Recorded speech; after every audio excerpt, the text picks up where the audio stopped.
task worker. It's like a library for developers where you can able to easily to split some huge slow processes into chunks and run it in separate sessions. Because I encounter this problem very often in my experience. Welcome everyone to another episode of Dynamics Corner. What does two cats have anything to do with AI, workflows, framework, etc.?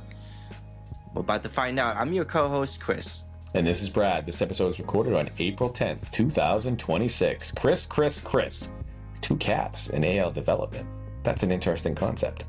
Also, we learned about tips and tricks for starting your AI, AL development journey, as well as what you can do with your free time now that we're using and living in the world of AI. With us today, we had the opportunity to speak with Volodymyr.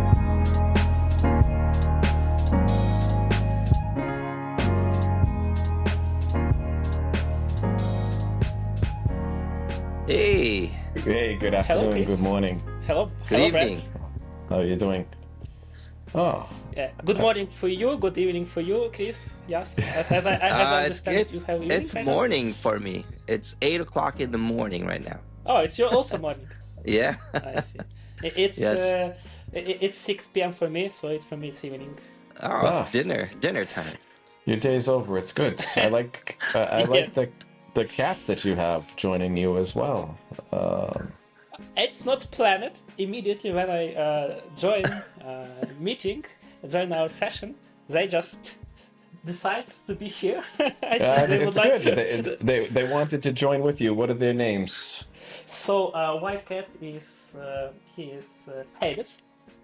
Say that again, please. Hades. It's like Hades? Hades. Hey, Oh, from the Greek? Okay. Yeah, from Greek mythology. Yeah. It's actually and she is Nyx. what is So- that again? Nyx? Nyx. It's also Nyx. from Greece mythology as well. Good. So there's like some interesting name choice, but I love them. I like them, and they're like very new for me. I only 2 years ago. I got Oh, them. okay. It's Nice. it's good to have a companion with you when you're sitting at home working, and it's been a wild, crazy couple of months with technology, with development, with AL. Business Central released Wave 1 for 2026 just a short period ago. Usually, and I have to figure out why, usually I go through all of the features well before the release and experiment and play with them. But I think with the way things are going, I've been extremely busy, and I was doing some reflection and figuring out, why am I so busy? And I think part of it is because in the age of AI and development, we can do so much more. So we're busier doing more, whereas before we would take the time to do things. And I was looking at the list of development editions for 2026 Wave 1, and I'm curious to know if you had the chance to work with them, because I just started working with them recently. Some of them I'm really excited about.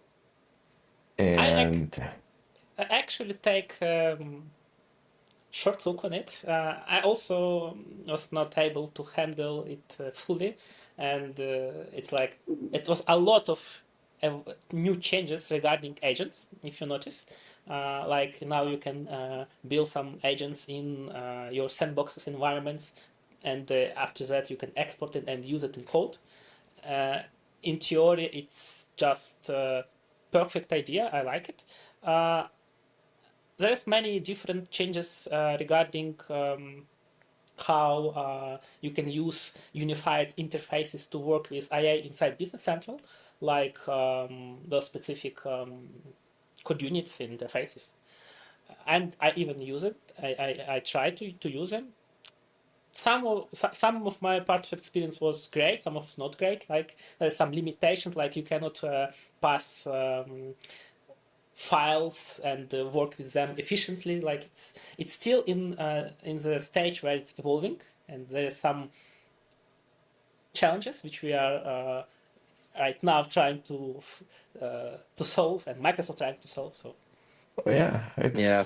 it is. It's exciting. So it's the trouble. I haven't played with it. I've looked at some chats, but the enabled troubleshooting MCP server for AL, I really want to play with. I know that's yeah, due in May, so I'm looking forward to seeing that. The AL tests from Visual Studio Code, I'm excited about. That should be out now. And also, as you had mentioned, BC Bench or Agent Preview or Agent Playground to be able to create agents in Sandbox. I've created many of those and have been running the tasks through the Sandbox user interface. I really do hope that they make it to where you can create the agents and not have to create the code for the agents with yeah. what you create with the preview. It But it feels so natural to just not to code it, but just to like configure it and use it. I totally agree yes, with you. I've created many, and you go back and the tasks you run, and I just feel like I should be able to click schedule task or run task or do something. And that's my hopes that one day we get there, because as you had mentioned, it feels so natural, and you can do some great things. I've had some demonstrations that I've done with it, and that's what everybody's saying is, why do we have to code it now? It's already there. So Maybe it won't take too long. Maybe give it a few months. Yeah, well, it's just very fresh techno in Yeah. Business Central, very fresh. We just need to wait a little bit, or Yeah. maybe yeah, even can contribute somehow. Who knows in future? maybe. Well, it's still in That's what preview, they want, so though. That's what they Yeah, want, right? They want you to contribute and enhance it. Here's the tool. Make yeah, something. yeah. yeah. I agree. So those are some of the big ones that we're excited about. But we definitely wanted to speak with you about a lot of things from Business Central with what you're doing from the technical point of view, because I know you're doing quite a bit in development and development workflow. But before we talk about that, can you tell us a little bit about yourself? Sure. So I'm Volodymyr, ABC developer from Ukraine, a recent Microsoft MVP, and I have been in the ecosystem for 9 years. I have worked with BC in different capacities. I work at B Dynamics, it's Swiss partner, Microsoft partner, where I focus on enterprise level projects.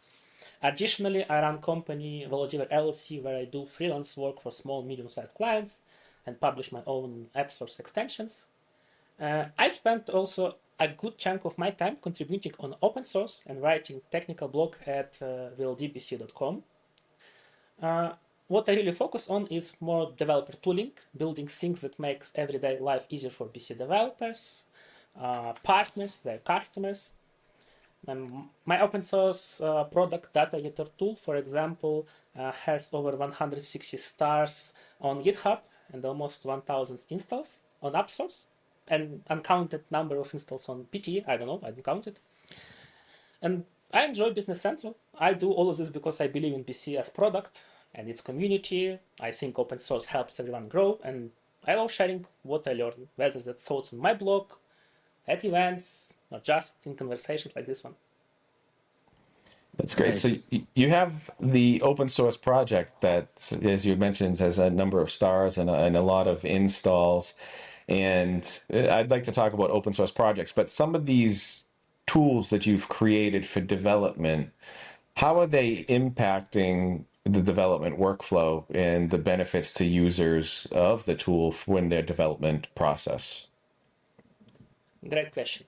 I think uh, idea behind it is to fill all these gaps what Microsoft have, because they have many focuses like IA, all of these important tools as well. But there are some gaps which I can see that I can add some value and add some value to community to create something it can be useful specifically to solve some specific problem. For example, data tool trying to solve problem how you can manage, edit, view data mostly for testing in environments. As you remember, in old days, you was able to do it in Object Designer, in Navision Classic or RTC, doesn't matter, or even a SQL. But after BC 14, if I remember correctly, they changed it and you cannot manage data. Same story, recently I released Parallel Task Worker. It's like a library for developers where you can able to easily to split some huge slow processes into chunks and run it in separate sessions.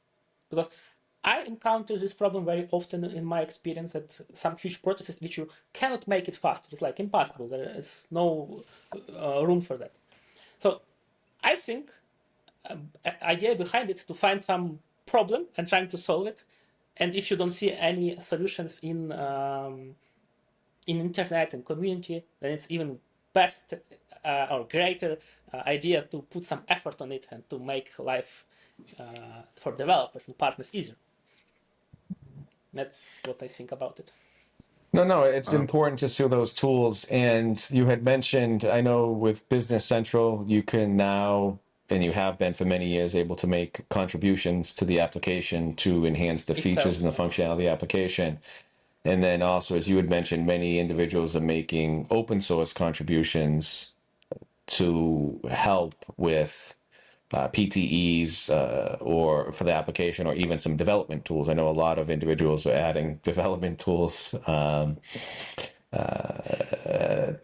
options available. The cats are going a little crazy there. It's funny. That's why I had a brief pause. It's fighting. Yeah, I thought there was going to be a battle soon with the cats. They started when you mentioned open source contributions. Interesting. Why? They're excited about the open source contributions, and well, with that, we appreciate all that you're adding, and you have a lot of great tools available on your GitHub repository. But another thing that we were talking about previously is the impact of AI in development in general, and in general also with AL.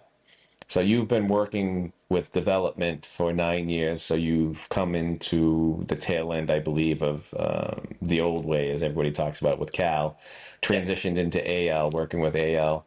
And now, as we talked about, Microsoft's even adding development tools, as we talked about the introduction to this session. How has AI impacted your AL development, or how do you see it impacting AL developers? That's very great question. Let me think about it more.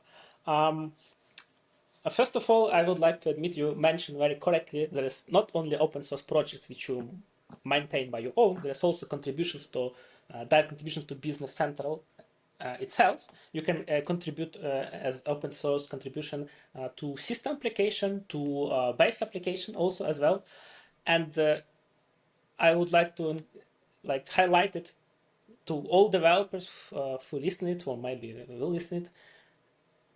Don't not afraid to contribute to Business Central itself. It's actually add a lot of value. It's you solve your problem, community problem, and product itself gain some value from it. Don't not afraid to do it. Start with something simple. And back to your question about effect of how artificial intelligence can affect development process specifically for AI and in general. But I will start with some valuable insights, what I found out when I start to realize that AI is closer and closer in development process. I start to use AI firstly, I think when GPT 3.5 was released. It is 2020, 21, I don't remember exactly the year, but it goes so fast, I can't keep up with it either. It seems like yesterday a lot of times that something was released and someone will tell me it was months ago or years ago. I totally agree. It's evolving very fast. Every month, every 6 months, every place or situation is changing dramatically. That's what's happening. And today, if we speak about today, what I actually see that AI is make code is cheaper. You can generate and create many products without spending much amount of time for writing all specific line of code. You can spend more amount of time to focus on architecture of product how you can build things. You can do actually real software engineering, because if you think about software engineering, it's not just about write some lines in text in notebook. It's actually to design it, to think about architecture, to think about limitations, to think how it will be maintained in the future. And I think AI give us huge tool to avoid some boring work, which are not super actually software engineering if you think it about more. So I think it gives you opportunity to generate a lot of code. At the same time, I think it's also a dangerous, because when you will generate too much line of code, how you will understand them very well. Someone will tell you don't need to understand it because you can just delegate all work to agent and it will do everything for you. Maybe, but we are not on this stage where we can avoid reading code. We still need to read code, and there is no real huge product in the market which was fully wipe code without reading and fixing the real code. It's still a case where we need to read code. And when we generate too many lines of codes, we also lose some, how to say, you are not fully understand what it was, how it was generated, how it actually works, because you are not who writes these lines, you are not aware of them, and you have no psychology bound to project. You are not understanding it so good as you can do it when you write it. So I think agents can also create problems here. So there is some performance speed up, and there are some issues with quality. I think it's from my perspective, it can be some issues with quality. Still, many of these issues can be fixed with proper usage of it.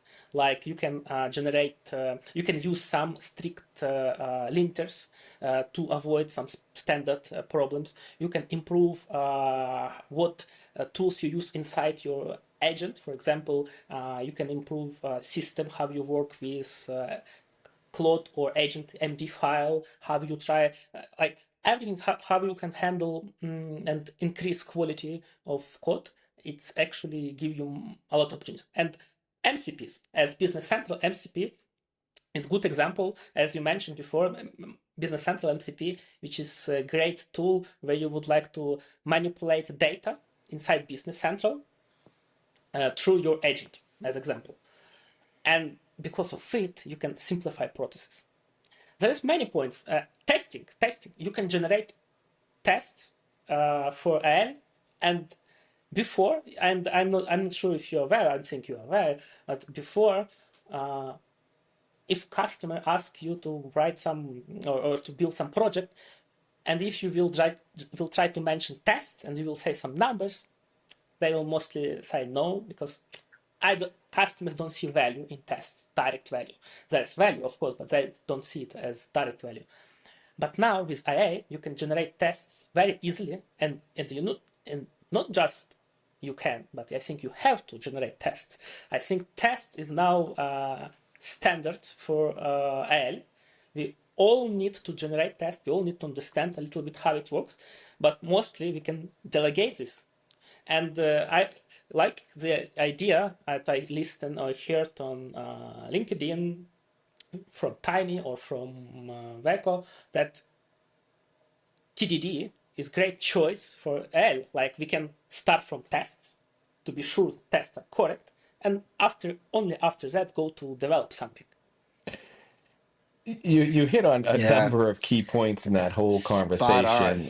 It's that's in general, but we can focus on something specific. Well, we'll get into a lot of those, because as with many individuals that we speak with, I hear some of the things that you're saying, and I just get excited, and my mind goes deeper into it because I spend a lot of time now doing this.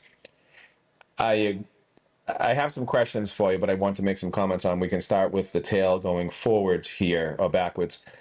Testing, I agree with you. Customers used to not see the value of tests, but I don't know if it was necessary to tell them that we were doing the test, or if they should have just been included in the project. Thankfully now with AI and the rate of development that we can make, those tests can now be a part of it.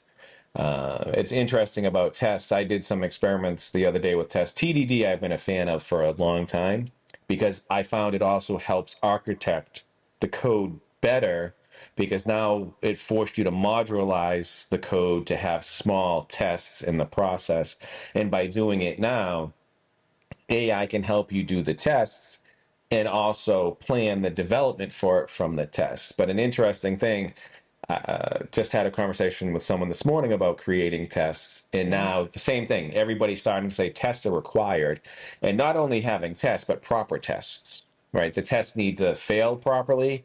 The test needs to pass properly, not just pass, fail. You need to make sure it's really failing for the right reason. But I went back to an old project that had few tests, because sometimes it's not always easy to come up with all the scenarios that you want to test for, to be honest with you, because users will do things that you may not think of. So I asked the AI model, or mentioned to the AI model, or the framework, excuse me, are there any other tests that I should test for? I'm simplifying it. And it went through and it created, or suggested, I was planning at this point, so many tests that I didn't even think of, but were valid tests, meaning the code should pass these tests. I then had it, again, I had existing tests. So this isn't Is this against an old project that you Yes. did this against? Okay. Yes, against an old project that had some tests in there already. So it had I have an instruction file that we're using now for modeling how we want the tests to be created. But I said, go back and can you suggest some tests? It created a whole list of tests. And then the question is, here's the plan. This is what I'm going to do. And we all see it. Now that I have the plan, do you want me to go ahead and do this? Right? I said, yes. It went through and created all of those tests, and it made one mistake. For the set of probably 10 new tests that it made. It's just impressive, right? And it followed the structure, because I do I follow the Garrican scenario, the scenario, the given, the when, the then. And it created, I had an existing library code unit with certain functions, and then I had tests broken down by area. It did it. And I was shocked. Is this a project that's already live that you went back and ran the test? Yes. It's a project that's already in production. It's on PTE, or is this like a... It's an extension that's created. So we had some tests, and it went through and it created the tests for the code. And it just goes to show, as you had mentioned, there is no reason now to not have the tests. And now also, what I found with testings from a previous scenario is code was introduced to a project that if we had not had tests for it, we would not have identified a problem that it created, right? So now you have extensions, you have code that works. If you don't have tests for it, if somebody wants to add functionality to it, you may inadvertently, because you're not aware of the flow, and this is where I think you were getting to, it becomes more important, because now AI is just creating so much code that it's very easy to break something else that's ancillary to your project. But I think it goes back to the value component, because I see that you went back to test an old project that's already in production.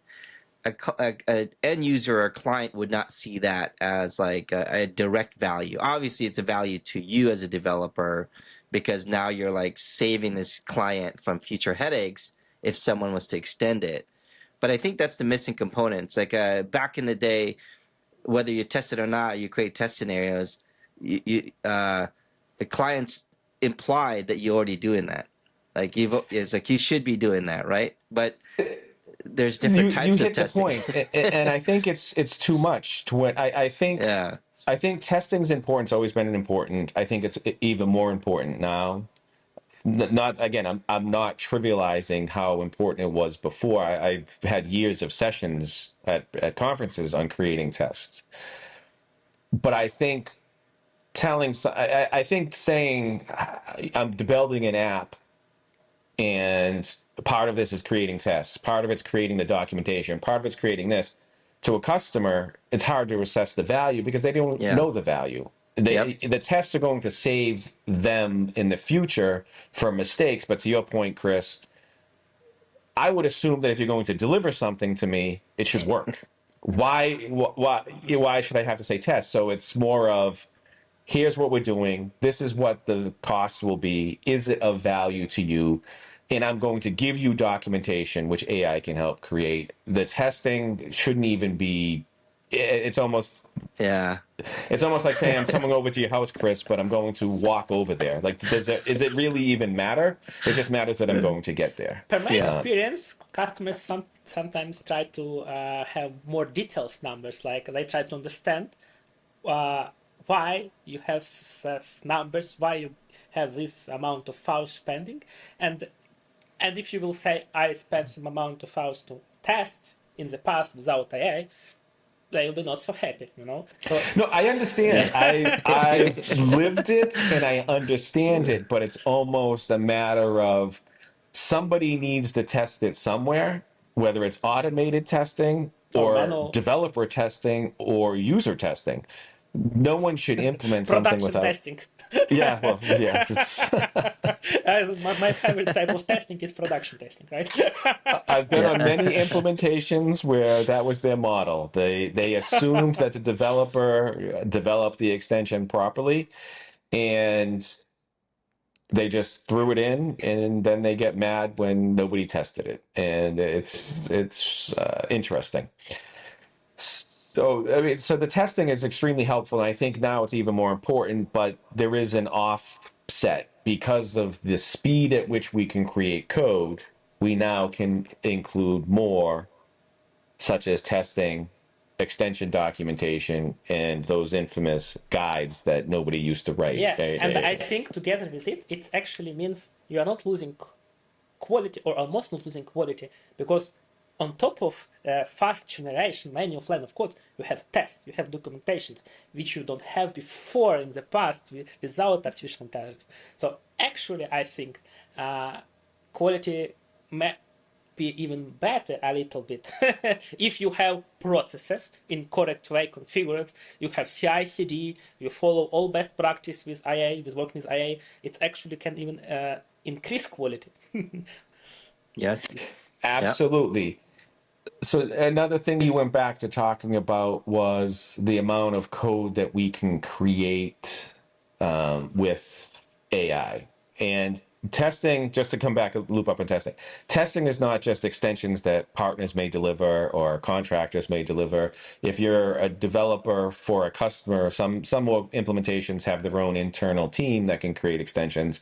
They should also test as well. The testing is not specific to deliverables from partners or outside agencies. Even if you're working internally, you should take the time to create those tests for yourselves, and you get better quality. And as I had mentioned before, you can make sure that any changes or additions that you make won't impact your existing workflow or your existing code. Even to the point where if you have multiple extensions, I always say run your tests for all of the extensions as well, because I have found, and this is where we jump into AI assisted development, where have you found AI to be helpful or not so helpful with development? Have there been any situations where you can say that AI for sure saved you a lot of time, and other cases where you said AI probably created more work than it saved? Good question. Actually, I have several examples where I have many examples where it helped me to save my time. For example, when you write tests, as you mentioned, it's actually a good point to show where tests are saving time dramatically. In my experience, but it's more interesting to speak about where it's actually create some problems for you, or it can take your time. And first of all, it can create you some difficulties when you collaborate with other people who use IA, but they don't understand how to properly use it. They are not using specific best practices with agents, are not understanding how it works. They think it is like a magic, and they don't provide enough context to agent, and the quality of this work can be less than you expect. And as open source maintainer, I realize that sometimes people come to my repository of my open source project, and they try to create pull requests, contributions to my like for example, Dataketer tool, and they generate it via agent without proper specified context of problem, without proper specifying what is a problem about, what is you try to solving, and agents generate something which can be like meshed. And I heard that many open source maintainers encounter issue that they are overwhelmed with number of pull requests, with number of contributions which people try to bring to projects because of AI, because they just generated, and they are not understand how AI works, and it creates some overload without necessary purpose. It's one example where it can be a problem. Yes, yes. I've heard that as well with open source projects, that a lot of AI pull requests are being made, and it's difficult for the maintainers to keep up with those changes, to review them properly. It's an interesting time that we live in. The stepping back into AL development with AI, and some challenges that you may have had, or any suggestions for someone that may be working with AI and AL development when they're creating extensions. What are some things that you have found, whether it's working with ISVs and how AI could help with that, or any other places where you notice some challenges using AI? Yeah. I see I got some patterns from my experience when I work with AI, how I use it, how I try to get most possible value from it. And first of all, I think you always have to start with planning mode. Like if you have some problem, or you would like to build something new, like entirely new application, do not start code or ask agent to code for you. Focus on plan. Ask agent to plan it. Like give all possible context which you can give, like what you can know about your problem or about idea of what you would like to implement. Give proper context to model. Try to highlight what specific, if it's some modification of some exist application in ISV of a PTA extension, highlight specific objects which you think are related or can be related to this problem. Highlight why you think about it. Try to communicate with agent as you are communicate with person. Like try to understand that it can be magically get all information if you are not specific. It can, but it will lose context window, and quality of generation will be lower and lower because context management is very important when you work with agents. So you'll try to provide as less but as much as possible context, because it's actually like you're always fighting with two different problems. Like one problem, you provide not enough context, so agent cannot generate something for you. Another one, you provide too much context, and it's like overwhelmed, and it's unfocused on your specific idea and task. So That's a key point I've heard from people. It's less is more. Don't get into please, thank you, and keep adding additional words, or even try to tell it what to do, in a sense. The more boundaries that you give it, it seems to have more of a challenge with the output. I agree. And when you set some boundaries, sometimes if you're very sure about it, it can be useful. But many times I realize when you set some boundaries, Like you try to lead agent in some specific way, but you can't be sure that your way is best way to do things. Like you have to learn from it as well and try to look what it suggests. And when you will see all possible branches of solutions, how you can solve the problem, you can like choose best one. So plan mode, context management, session management. Of course, you don't stay.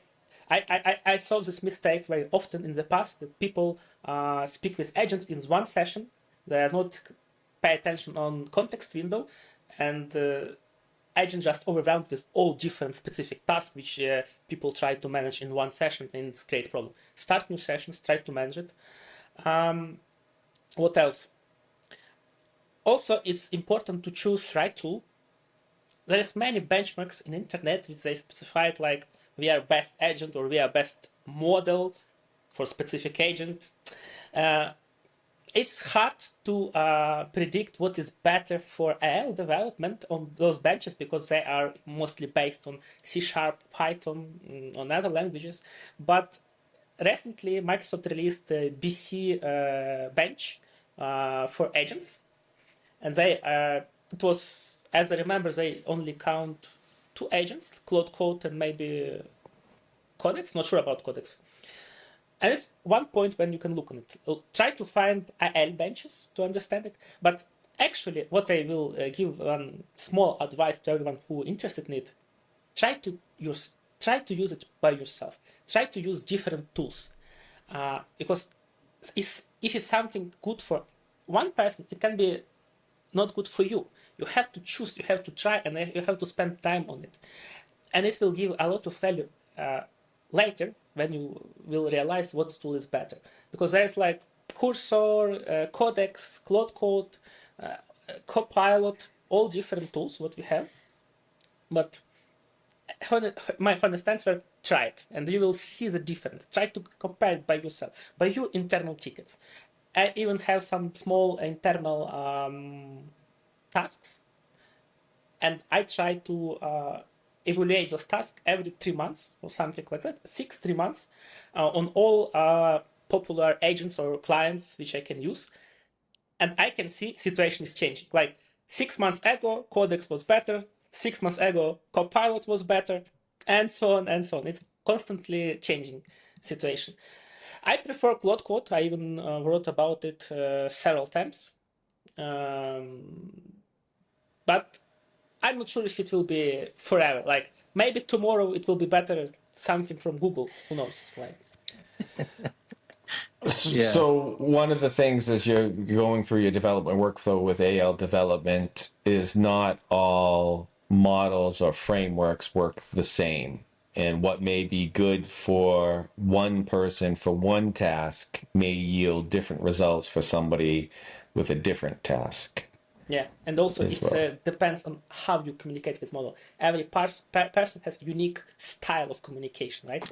And it also affects what output you will get from agent.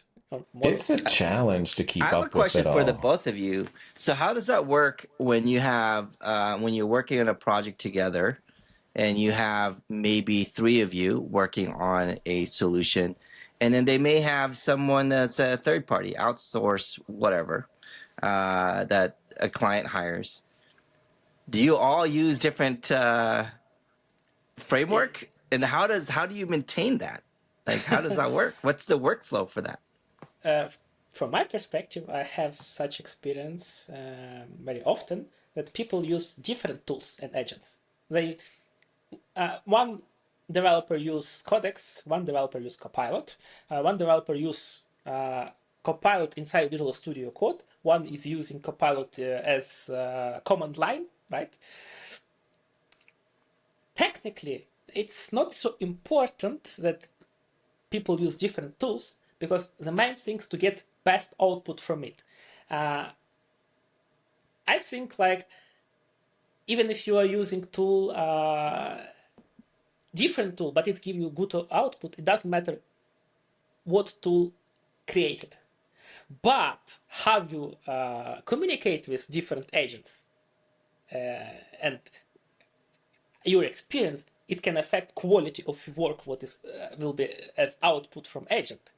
But at the end, it doesn't matter what was by what tool it was generated. That's what I see.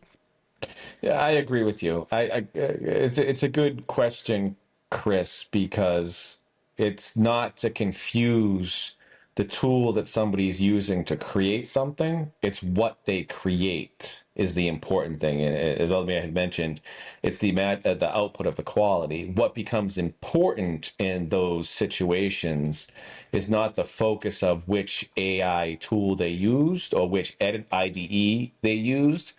It's what they did and how you manage it, how you manage your development workflow with source control management, with branching, with merging, with code review. Those are the things that become important. So you can have an internal team that has multiple developers, and then you may need to have another person also contribute. They still can fall into your workflow.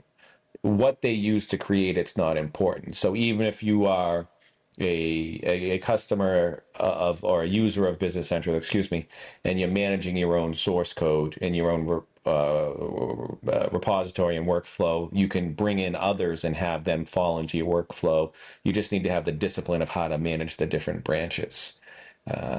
Yeah, I think that's a good point, because I think down the road there's going to be, I feel as though there's going to be more of that, as a lot of clients understand that you can have multiple partners working on a solution, and as people vibe code, someone has to manage that, and then at some point, I mean, you're right. It doesn't matter what tool they use as long as the output is the right expectation or the correct expectation of the output. But at the same time, you may have some balance of, like, if you're using a specific framework, then your testing scenarios may produce different things or different testing scenarios versus someone that just committed their code into. So it's an interesting balance of what that looks like in the near future, especially when your clients may want to be more involved in that, because Actually, yeah, it's great points, and CI/CD it's what can help us to manage all this mass workflow. We just can try to automate as many processes as we can, automate test running, automate linters, automate compilation of projects, automate everything of it, and it starts to be even more. It was important before artificial intelligence starts to be more popular, but it's important now even more, same as testing all these CI/CD processes, and that's why we all need to look on Algo, how it works, how we can implement it in our projects, and it's actually for free. You can implement it for your open source project and for PT extension. Go ahead, use it. And I actually I almost all my projects that I work with customers, I always try to say we need to implement CI/CD. We need to implement Algo in this specific project, and I explained why, like what value it brings to customer, and most of the time they are actually supported because they see it's actually very easily to show them value of workflows of how automations help. For example, to save project from regression bugs or problems, a lot of things can be automated, and I think it's main tool also what we can focus as developers of AI developers, and to using Algo, to using CI/CD processes. Yeah. You brought up a good point. Algo is a free tool that runs in GitHub. There could be a cost to the runners that you use depending on how you set that up for your projects. Just to put that in there, there is a tool for it. But I literally had a conversation with someone this morning about that in implementing these on projects, that they were having problems with developers building. The workflow is to have a branch, review the branch, bring it merge it into the main branch, as we'll call it, and then that gets deployed. Mm-hmm. Whereas if you have a developer that didn't update their main branch with other code changes from other branches and they just did it with their branch merged in and then built the application and deployed it, you in essence can remove changes that were made. So by using tools such as ALGO and GitHub, the extreme benefit is you have the security of knowing whatever was built, the artifact that gets built as part of your CI/CD is what should be deployed. You don't have to auto deploy it, but that's where whomever is going to load it. And I'll be the first to say is I don't think developers should be the ones responsible for loading the changes that they make. You should have someone who knows how to pull down the artifact, and then that's what gets loaded. But that just verifies that the tests were run because the ALGO will run the tests that are within the extension. And it also validates that anything that's in the main branch is what gets built, used, and deployed, and you're not relying on somebody refreshing their branches or refreshing the changes of the code that they have because using Git, you have a local copy of it. Yes, it does sync, you do pull and push from the central location for it, but you still have to go through that exercise of doing that. Yes, it can be automated. Yes, you can do it, but some people still like to do it manually. So the point that you had made is using tools like that in this world of AI development, to me, and team development becomes even more important. Not that it was less important yesterday, it's more important today. So these are some good things. I know we're talking about AI and AL development and open source, but with your AL development and AI, what tools do you find useful to help you with it? Are there any other tools that you have found can assist you in this journey, or even if somebody wants to start using it? You had mentioned a little bit ago, just start using the tools, right? Just start using AI for your projects. What are some things that you found were helpful to get you to where you are with your development journey? Yeah, there's several tools which I think is important to start with or to learn or to look on it a little bit. First of all, I think it's good point to get some basics. Because if you look on different tools, as example, like agents in command line, they all have some different, same similar technologies behind. Like MCP, what is MCP? Like, if you try to understand what is MCP, it can help you to get more efficient with any agent. Like you are not focused on specific tool. So I will start, I think it's better to start with some basics, like to understand this MCP. Like, okay, MCP is some protocol which will allow my IA to communicate and to change something on external services. It can be Business Central. It can be your browser MCP. It can run for you some Business Central page and even try to click some buttons directly in your browser if you need it. And all of these are done via MCPs. So start from basics to understand context windows, MCPs. But speaking about specific tools, yeah, I have several in my mind. So I started originally with Cursor, if you heard about it. It's like a fork of Visual Studio Code, but with implemented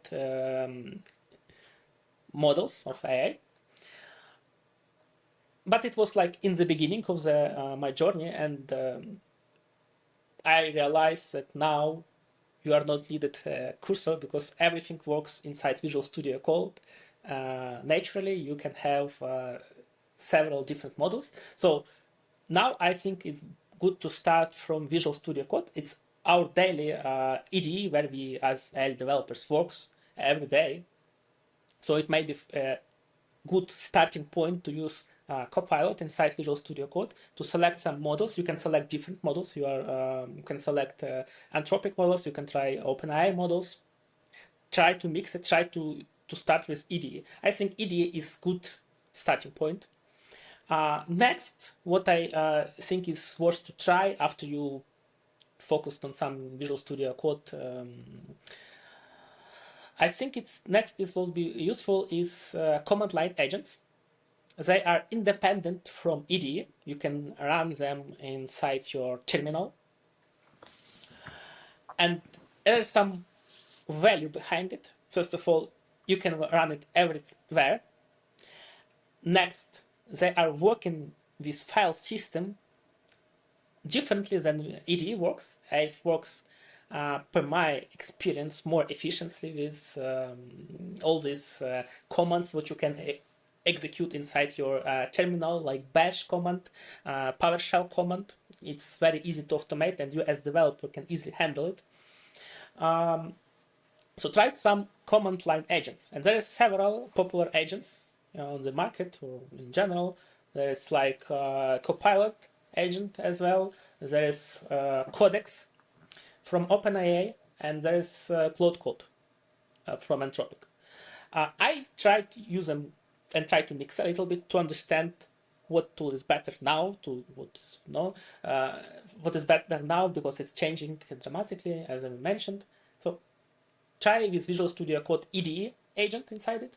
Try to read basics. What is MCP? What is context window? What is slash comments? Or what is MD file skills? It's actually called skills now. Before it was slash comments, now it's skills. How skills can affect your agent generation. Try to do next steps to use some MCPs actually on practice. Next steps, try to use command line agents. Try to compare different agents to see what value you can get from it. I think also try Business Central MCP. It's also a good point to check how it works, how data is flowing, how you can just tell to agent, please show me or delete customer numbers. Of course, it's not for production usage. It's just do your daily work on some sandboxes or on some Docker environment. So I think those like main entrance points which you can go and try. There's a lot to it. It does sound like there is a lot, but as with anything else, it sounds worse than it is. And I think once you start working with it, it all comes into play. And I think the important part is to start using it and not try to know everything. Just know what you need to know to get kind of work your way through the task and see what you need to do for that task to be successful with it. Yeah, and I can tell you, practice and practice. Like if you just will read theory, it will not be so useful. Try to do it in practice. I realized by myself that when I do practice, I start to understand things better. But when you just read theory, yeah, you know MCP, but try to it in practice, and you will realize actually how it can be useful for you and how it can give you some output, valuable output. Mm-hmm. Well, yeah. It's a strange world now with all of this output and Business Central developments coming along. The Business Central tools that they keep adding are also nice to have. And it's nice to see that they're adding all of these tools to assist with the development point of view. And in my opinion, it's also reinforcing that the days of just development are gone. I think that developers need to have a good understanding of the application and the function of the application so that they can work with AI to develop these solutions. And also, as you had mentioned at the beginning, the importance of still understanding and the ability to know the architecture and the code. So it's not one of those things that, AI, I can create this extension, it's going to do this thing. I think you do need to have a sense of understanding and review how to review what gets created. I think, I keep saying Business Central to me is a little bit different because it's in a box. It's a predefined application that you need to work with within the constraints of how the process and the application works. We can't just change a complete application every build as a standalone application. It has to work within a framework. So it's important to be able to understand that framework so you can review what gets generated and then deliver something of quality. I actually agree, and you bring great point. Like as business central developers, we are not just developers like Python developers who just know language and know all these keywords and how to do and write some algorithms. With business central, as business central developers, we are also we actually should really and must know basic functionality of business central, how it actually works right now, how it actually works from functionality perspective, not just from code, how it's coded. It's one part, but understanding how it works for different types of businesses, how you can configure it. It's actually super important in any era, even before AI. It was super important. Understanding of how it works. It's actually because without this understanding, you can't build efficient tools, you can't build efficient solutions for your customers, because you will not aware how to handle it in best way. That you don't need to code anything what you hear or what customer asks you. You need to think, okay, is this already functionality existing Business Central? Can you just use it without coding anything else? Because I saw in my experience many poor developers try to build something immediately when someone asks them, like, please create me this and this. No, try to think if this is actually required to build, if it's actually maybe already a part of standard Business Central library. Maybe you're not aware of it. Try to do some research before you say something. Try to think. And yeah, so I think understanding of functionality is important. And now with AI, it's even more important, because now we have more time for architecture and also more time for understanding functionality of Business Central as AI developers. Like, now you cannot say, oh, I'm just coding. No, it's not Spot on, man. You hit that Preach. well, and you answered the question, and I think it's a great way, I hate to say it, it's a great way to wrap it up. What do you do with all that free time? That's the question that everybody's saying is, okay, with all this free time, I don't have free time. Don't look at it as you have free time to go not work as much. Now you have free time to, as you had mentioned, learn the application. You have more time to understand the application, more time to architect and plan a solution. So it's not necessarily that you have all this free time, I can get work done in 2 minutes and now I'm done for the day. It's I can deliver better quality work. And this is where that question gets asked. What do you do with the time? You take the extra time to add that extra quality to it. And again, not to say that quality wasn't important before. I'm not trying to discount it. But now you can deliver a better quality product in a shorter period of time. That to me to refine it is the answer to all of this. It's better quality in a shorter period of time. I fully agree. That was a good one. That was a good. With that, I think would like to thank you for taking the time to speak with us today. I could talk about this stuff, and I'll just have to put you on my list of calls to have that I could talk about this stuff all day, every day, because we can spend days and hours to speak about it. It's actually board topics like. Oh yes, and it's you're in some of the same chat groups we're in, and we get to talk about this a lot. And it's the wonderful chat groups, because I'm in the United States. Most of you are in Europe. I can wake up in the morning and there's like 65, 70 messages I have to read through and screen you gotta go through. And it's just like, really what's going on. But it's an exciting time for everybody. And again, thank you very much for taking the time to speak with us today and sharing your valuable insights. I think anybody who's in the AL journey, we're all in the beginning of this journey. Anybody who says they're an expert on it, I mean, how can you be an expert for a technology that's so new and it's changing? So anybody that's currently using AI, hopefully that, thank you for sharing some of your insights. Somebody that's new to it, you also shared some insights for that as well. And if anybody would like to talk to you more to learn about your open source projects, or maybe any other AI for AL development tips that you can share with them, what's the best way to contact you? Sure. There are several ways. You can have just a comment and put a comment in my blog. I have a blog where I try to share my knowledge, what I learned from my experience about development, specifically for business center development. Also some AI insights and tools. you can comment it. You can contact on LinkedIn. If you want to ask anything, I'm very open-minded. If you just ask me on LinkedIn, I will immediately answer you, or when I will have time, of course. So LinkedIn, my blog, I have also Blue Sky.